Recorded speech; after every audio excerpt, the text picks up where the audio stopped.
Hello everyone, welcome to my ছোট্ট একটি আরও মিনি ব্লগ তোমাদের সামনে তুলে ধরছি। তো অনেক দিন বাদে আরও একটি মিনি ব্লগে চলে এলাম। তো আজকে একটা জিনিস দেখাও তোমাদের, একদম পুরো ভালো জিনিস, পুরো স্পেশালিস্ট। তো চলো দেখো। আর কিছু এর থেকে বড় কিছু আছে? রাতের থেকে রং করা শুরু করেছিলাম, এখনও হয়নি কমপ্লিট।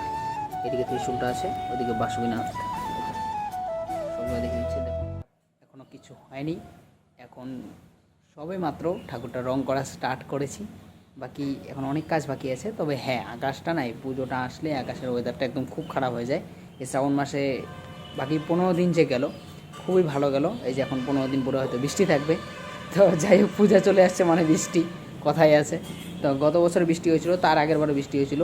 তা ভাবছিলাম হচ্ছে প্যান্ডেলে সেরকম সেট আপ করবো না, তা দেখলাম বৃষ্টি নামতেছে।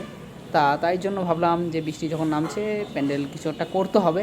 তো সেরকম একটা নর্মাল একটা সেট আপ করবো। তো দেখা যাক নর্মাল সেট আপটাই কেমন কী করি। তো চলো তোমাদের আস্তে আস্তে সব কিছুই দেখাবো, চলো।